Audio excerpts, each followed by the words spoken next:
My name is Lance Kramer. I'm a documentary producer from Washington, D.C., and I'm here with a new film called The First Step. The First Step is a documentary that follows the work of Van Jones, who a lot of people know because he's on CNN as a political commentator. Some people don't know is that for about 2 decades he's been a very active advocate and activist on criminal justice reform and other issues, but particularly criminal justice reform. And under the Trump era, he decided to try and work with conservatives and really anyone who he could bring into a coalition to pass bipartisan prison reform. And the film is really about both Van and his team's attempts to try and build this coalition to pass bipartisan prison reform under the divisiveness of the Trump era. So I know you have known Van. You and your brother has known Van for a little while. So what was it like approaching him and coming to him with the idea? And then how did you start structuring the documentary? Was it just following him around and letting that structure take place naturally, or did you guys have a meeting with him and said, we want to capture these points? Yeah, the way that the film came together was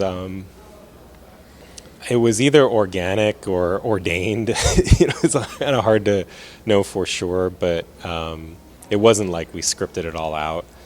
There was no way to script this out because it's just so wild what ultimately wound up happening. There was a series of things that kind of happened in sequence. One was that we made a mini-series with him before the election that was called The Messy Truth, where Van went to the homes of Trump-supporting families, trying to model how to have conversation across their divides. So that kind of laid a seed of a kernel of the idea for the film. But those are really just conversations, isolated. And then on the other side of the election, after Trump won, Van was really thinking about how could I actually try to get some policy passed that would do something on these issues. And that was going to take much longer than a conversation. That was going to be a story that played out. And also how to build bridges and actually build relationships across divides that could last. So he had these ideas about what he wanted to do.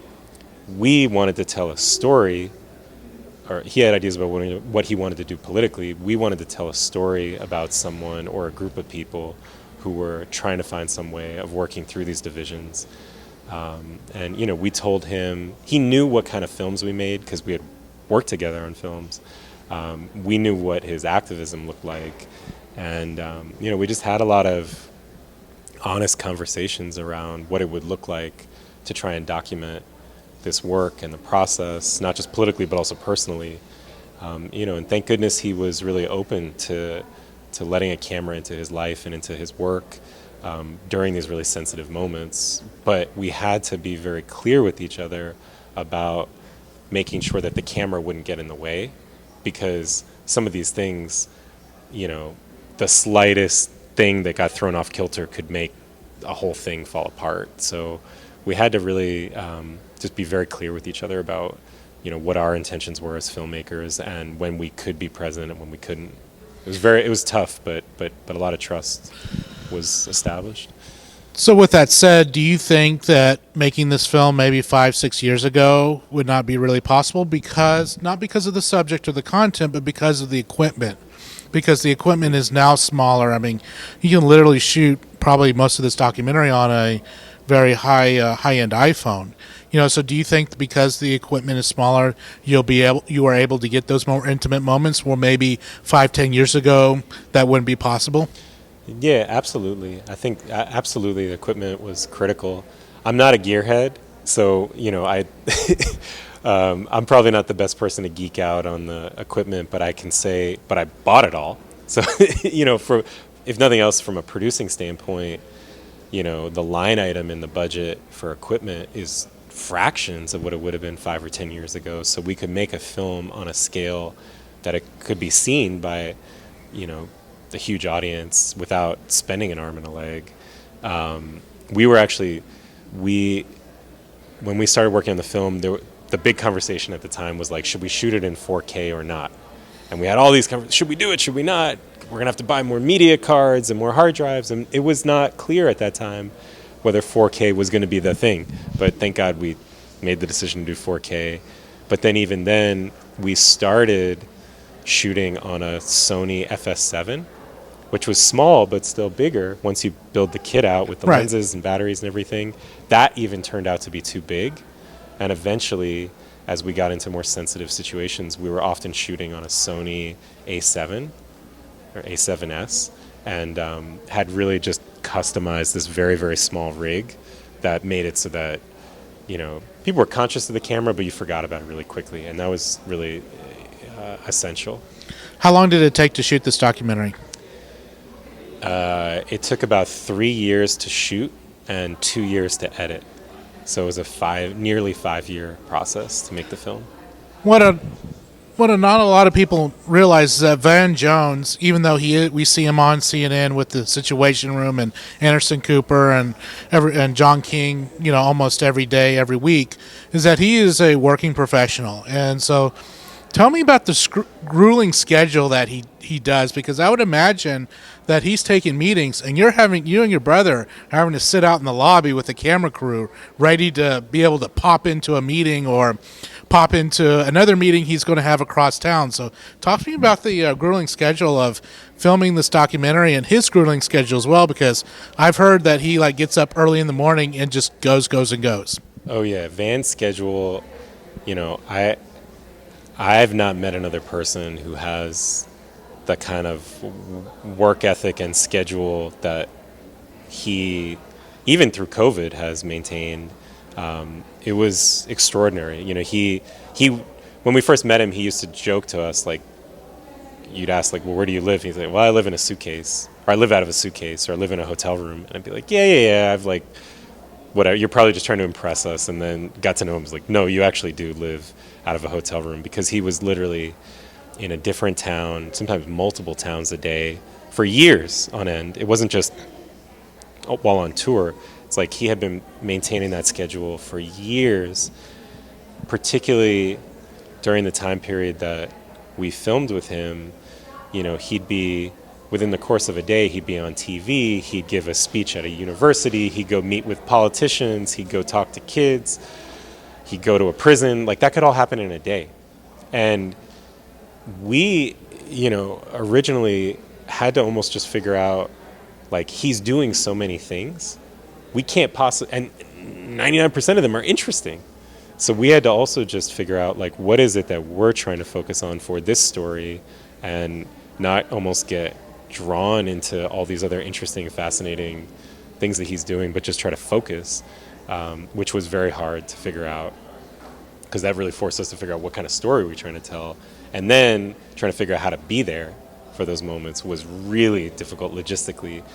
A lot of times we would spend just without a camera, just hanging out, and like waiting outside of a room or waiting in a lobby, or just, getting somewhere a couple days before he got there to try and build some relationships. Plenty of times we went to places, thought we would film, and we didn't wind up being able to. It was a lot of stuff like that. We probably filmed over 400 hours of material, of which the film is 86 minutes. And, so there's a lot that kind of went into just being able to get those 86 minutes worth of material. Who's Van Jones as a person? I mean, we see him on TV. Is he the same as he is on CNN and these speeches? Who is he as a person? Man, that's a great question. I don't know that I could give you some sort of definitive answer of, like, who is Van Jones as a person. Who is Van Jones to you? But I could say, and honestly, I don't know if he would say, like, who is, he probably would also say, I don't know if I could give you the answer. But to me, well, for one, I'll say, like, I hope the film sheds, I don't think the film is the definitive, like, this is who Van Jones is, but I hope it at least can shed more understanding on who he is. And Van would say that too, is that the film offers greater understanding than what a lot of people, even people who knew him well, knew about him. To me, but it's still, even then, it's just, that's not all of him. To me, he's someone who cares a lot, and will put everything that he knows, that he'll put everything on the line to go after or fight for someone or something that he cares about. And not a lot of people do that. And that's to his credit, because he's been able to accomplish extraordinary things. And I think, along the way, a lot of people have misunderstood that or been at odds with it because he's so focused on, going after the thing that he'll fight for. But we've had a close relationship with him for a long time, and I've appreciated that he's trusted us and our artistry and our process to, make this film and the other things we've done together. And not a lot of people will do that, and he really has no reason to do that, other than the fact that, he's believed in us. And so, what I think your documentary really, really conveys is that he is very authentic. He fights. What I really loved about it is you showed that he fights for what he believes in, whether it's a popular opinion or unpopular opinion. Talk to me some about those personal times that you had with him. For example, when he's gotten upset a couple of times and, you were there rolling. So tell me about that, and how did he say, hey, leave that in, or could you leave that out, or what was that like? Yeah, I mean, we tried to have, we almost always had conversations on the front end about what we wanted to do. And this is really to my brother's credit, because he's so communicative and clear about, as a director, he was always very clear about, like, why are we there? Why is this moment important? And so there's no illusion or there's no mystery about, like, we're trying to get you off guard when you get upset. It's like, so hopefully people could let their shoulders down, understand that we're here for this very particular reason. If you're upset, here's why it's important for people to know why you're upset. And I think that made it such that then when we could be present at moments when, he was much more vulnerable, he knew that we were going to be good stewards of that moment and that vulnerability, and we weren't going to misappropriate it. So, he surprised us, especially as someone who's, in the public, has a public profile, the ways that he showed those sides of himself to us and to the camera. Anything in the film, he didn't fight with us and say, "Oh, you can't put that in." He was very supportive of including it. What's next for you professionally? What are you working on now? Well, right now we're just working really hard and trying to get this film out there. It's tough to get a movie, even a movie with famous people out, is tough to get out. It's birthing a baby. So we're just all in trying to really make sure that this film, has the most success and impact and reaches as many people as possible. So I'm all in on just, everything we can to get this film out there.